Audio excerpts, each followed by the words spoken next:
To be honest, a bit stumped because I think they had a similar experience in the second half. I'll explain what I mean now, but just that the way they kept the ball, and I could see why, because we were a transition team, but when we turned the ball over, we were so tired from those defending.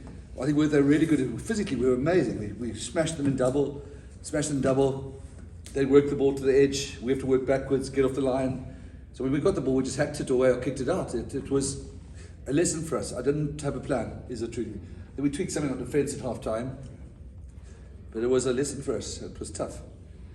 I think what gave us hope was that physically I think we double tackles and that we were great. But they just found that little space on the edge, and we have to retreat. We were just gone there. It was tough. I mean, if you look at the second half, that ability to grind it out, Yeah, I think Steve, the first half, it's actually coaching. I was just talking to their coach now. They're a very nice bunch. They're saying, first half we get the ball, we're on 22, we turn it over, we kick it out or hack it down. In the second half, it was exactly the same for them. We were, but a different style of rugby. We enter, we cough at the ball, which is frustrating 5 meters from their line. They can't then start their phase play from there. They've got to kick it out, which creates another transition situation. So that we sort of fed their phase play in the first half, and they fed our sort of transition play in the second half. Really weird game of rugby, and there's no solution. I don't know the solution for either. But if it went on another 10 minutes, you would probably got another throw. Okay. But I think Ulster were outstanding, and that. But the truth is, we've butchered. Bulls probably 3 or 4 tries we butchered last week, 5 or 6, or it's at least 6 last week. Today probably similar, if not a higher number. We went from minute 50 onwards. We were entering. It's just, poor Evan for all his good work. 3 balls 5 meters from the line, or less than 5 meters from the line. It's tough. Would you say that, judging from the element of when you called them as you tries and everything, and this game we had to grind up, that would be perfect prep for? I think today will be very, very helpful for next week. Obviously, a different size creature that's coming out, but very helpful. The second half, I know what you mean by grinding up. We got off the canvas and we slugged it, and we sort of that. But at least we were playing that transition. We were playing Stormers rugby in the second half. Just frustrating to leave so many tries out there. But it's going to be great preparation. That at first, Moon was on the field. You can maybe talk to it, but that first 20 minutes tough, eh? Yeah, absolutely. I think it was a completely different test to Edinburgh. And like you said, it's great preparation for next week. Also had a great game. I think they put us under a lot of pressure that first half. And also for us as a team, I think we showed great balls, and I think there was great character for us to get that win against a quality Ulster side. It's fantastic, really. I'm really chuffed. So was it a case of them disturbing the rhythm of the team? Like last week you had good rhythm, this week you struggled to get rhythm. I just think they tested us completely different to any other side. We knew it was coming. They're Irish side, and they've got continuity. They're multi-phase side, and I think that's what they did in the first half. Kept the ball really well, made us tackle non-stop, and I think that, like Dobson said, it did drain a bit of energy, and we couldn't really get into our transitions. But really showed some great guts towards the end and the second half, and I think it was a game of 2 halves. I wouldn't have liked to bought a ticket in that stand. Went to the South Stand. You saw nothing today. It's the party stand. The party stand. As much as you got 2 different games last week, this week, that makes your job now more difficult, I would say, to select the.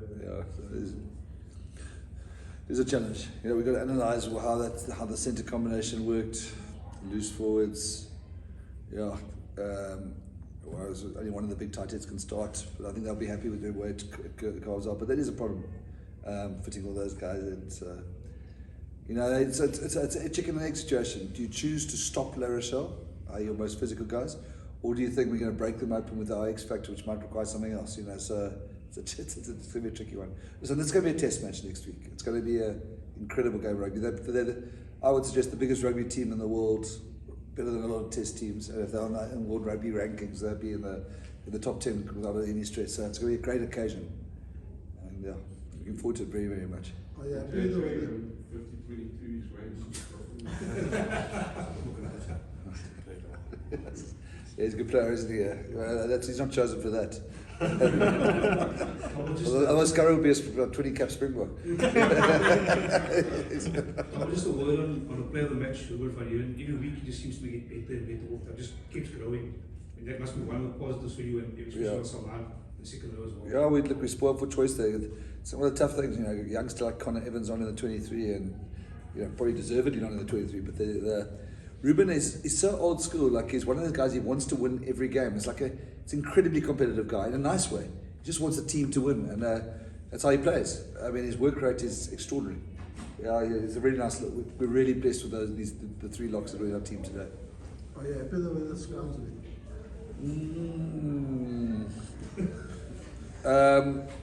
Yeah, I thought there was one at the start of the second half where Brocky we had them really in the march, and Brocky, they could accuse Brocky of walking around. He's not fit enough. I thought that was a tough call, and I thought a couple of calls, but look, they're a good front row. I mean, they got Stephen Kitsoff in there, Rob Herrings at 30 odd test, Ireland International, Tom O'Toole. That's a good front row. When I say not happy, I think we could have got 1 or 2 rewards better, but yeah, what do you think? 100%. I just think we didn't get the reward that we wanted. I think it was a good scrummaging performance. 1 or 2 calls didn't go away. We spoke about it at halftime. But yeah, pleasing scrummaging performance, I think. But you had a kind of grip on the scrumming performance, Yeah. if you know what I mean. It was like always, they had to kind of critique Yeah. the ball out. Yeah.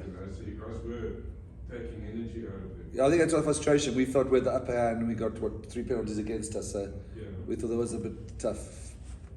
But No, I just want to, if we can go back to that first 40 minutes. So to just say, kind of a blanket statement, you guys were poor in those first 40 minutes. Is that just, not the way you see it with the other things happening there that we spoke a lot about our double tackles, and I thought we delivered on that. I think where we were poor was just this defensive issue that we got a little bit tight, so we gave them the edges, and that really hurt us. So it will put, and literally they didn't put us in the same pressure in the second half, but we addressed it at half time. But if you've got 11-year-old forwards inside there, sort of 12 or 11-year-old players, there's going to be, and then one of the edges, that edge is compromised, and they get that free run, and because you're sort of scrambling back, they can start stepping inside, which is actually how we lost the final against Munster last year. Whereas normally when they step inside, we're going forward. So we were a bit tight. We didn't open up enough for the forwards who were falling. So a technical thing. I don't think we could say in the first half, our effort, like I say, if you look at those dominant tackles, it wasn't like we weren't there physically, was it? Yeah. But just that, so you go dom, off the line, go forward, and then they get a 20-metre run. So our pack's coming back, they have to go off the forward, and then they can naturally get tighter. And that's, to me, it was more well played by Ulster than really poor play by the Stormers. I know we made, the poor play element probably came in, a couple of guys dropping 3 contestables, which to put us under a bit of pressure. Was this going to ask someone, but it felt a bit tight when we were sitting off the field. Was it the same? The air. The air, Yeah. Was that contribute to the ball being a bit Greasy. Yeah, greasy. Yeah, I think it was actually a point that we brought up before kickoff. It was very greasy. It was humid, and I think that possibly contributed to the aerial battle. But let's not take anything away from Ulster. Yeah. I think they put us under a lot of pressure, and for us to contain that and to actually get the win at the end is proper. Really. Just over last thing, were you happy with the breakdown? Were you cycling the ball? Because you guys couldn't really get that active rhythm going like you got last week. The truth, that's my department, but I need to have another look. I thought we generated some fast ball, but there was 1 or 2 moments we were inaccurate and so popped out and that sort of thing. So, but I promise you, I'll be talking for the sake of I waste your data. I need to have a look at it properly. But Coach, just congratulations on your role as director of rugby. Just casting your eyes to the future, what would that entail in terms of not just in the medium term, but for the future as well for the Stormers? Well, I think that doesn't change anything really. I think it's just about so me being responsible for the rugby program in terms of the new ownership, I think we'll have guys in charge of the pathways. I don't think I'm going to be a classic sort of step back out and step into the office. I really want to stay close to the team, and that's my core job. I think if you point, if you don't do that, there's a danger that the environment can change. And I think we've got quite a nice environment at the moment, so I want to sort of take responsibility for that.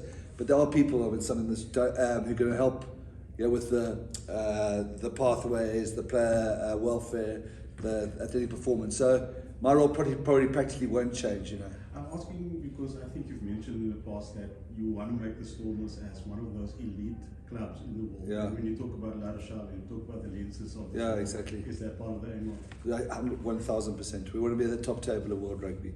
If you think where we are now, what are we, probably 4th or 5th still in the URC now. We played 2 finals. We were in the group of death. I'm actually going to show them the thing on Tuesday, where our odds of getting out of the group of death are 1 in 40. We've come out hosting a last 16 game. We want to be in the top table. Crusaders is hard because they're playing literally in a different pool, a different ocean now. But obviously they are one of the top clubs in the world. Leinster, La Rochelle, Toulouse, we want to sit at that table. I don't know whether it's the top 10 or the top 5, but that's where we're going to go. And I think with the talent base here, the amazing people that support us, this stadium, an organisation which is definitely in a secure ground than it was a few weeks ago. I think and a playing base. We're not going to people think, I've said, we're not going to go out, and Jan LaRue said this week, we're not going out and buy Galactic. If we just keep this team together, it's young. The more cohesion we get, keep this team together, we can get there. We've beaten La Rochelle at home this year. We've got another group of death. We're going to get a home playoff, I promise you, of some form in the URC, and that's what we want to. So we're not. It's not a lofty pipe thing. URC champions, URC finalists, going to be there at the sharp end this year, playing La Rochelle here next week. If the season finishes and we get knocked out next week, we 1-1 against the best club team in the world for the season. It's not the apocalypse now, So no, that's definitely our goal. And I think that must be. I think it's the people of Cape Town. It's such a big club. Sorry, I'll give you a lecture now. This is a big team. It's not mine or Red Dyers or the players.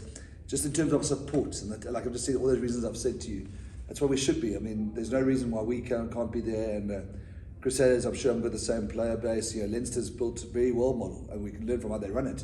But from a few public schools, we've got the people of Cape Town, and it's extraordinary. So that's where we need to be here. Robert, what do you think it would do for you to have an ex-CEO of Leinster on the board? Sorry, I'm off topic a bit, but the board could be it's a great board, isn't it? That's a very good board. That's what we probably needed. They're not easy. But they wouldn't be such successful business people or CEOs of Leinster if they were. The old days of me fudging numbers and saying, please can we sign this guy on a WhatsApp or something like that over. But I think Mick was at the helm of Leinster from when they came from relatively middle to how many times champion? 4 European Cups. It's massive expertise, in every respect, So I think it's useful. I think we must also, actually no, maybe not say it.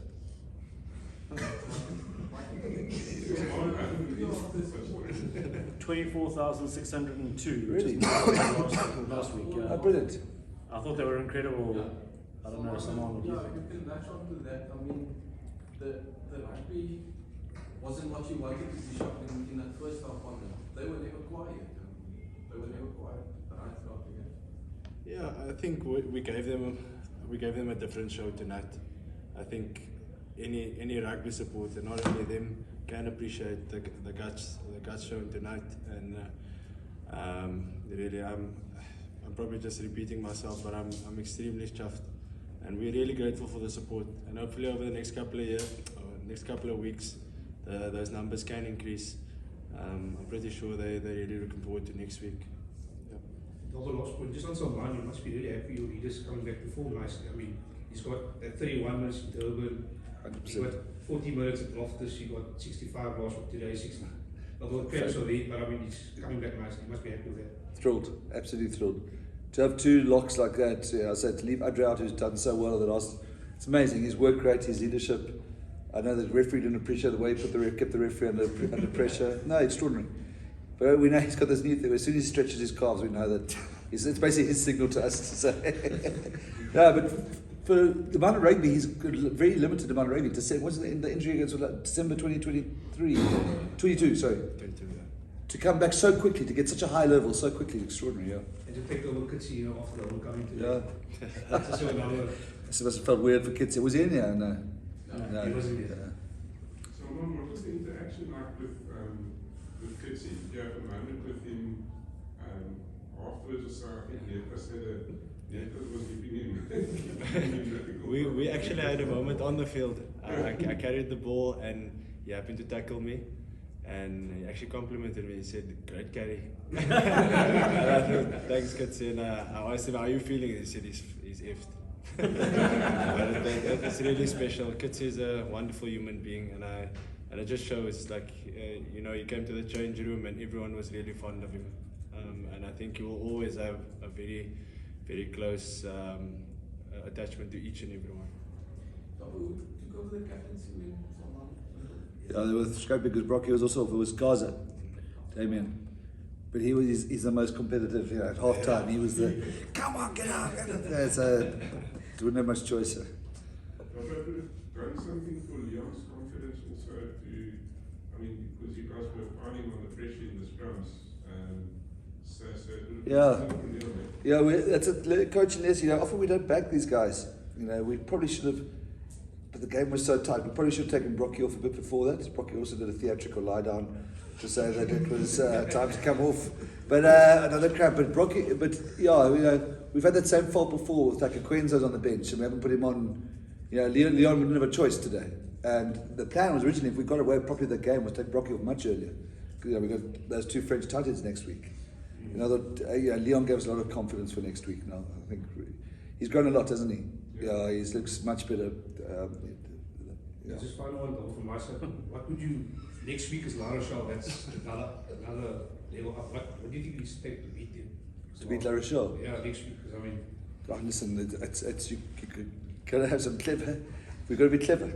I don't want to speak about that. We our plans, but you know, you can't let their forwards conserve energy. You can't the maul. You got to have some clever ideas around the maul. You know, those French forwards are known for the way they park in the middle of the field to save energy. We're going to have to ask them other questions to keep them moving. Yeah, so it is a different sort of tactical plan next week. But we'll be up for it. I promise you, we're looking forward to it. And Norman's very excited. Doesn't like their coach. Yeah, That's my final question. No, sorry. Oh, sorry. Are there any more questions, Final guys? question. Mabin, you've had your final one? Yeah. Thanks, Vinny. Well done.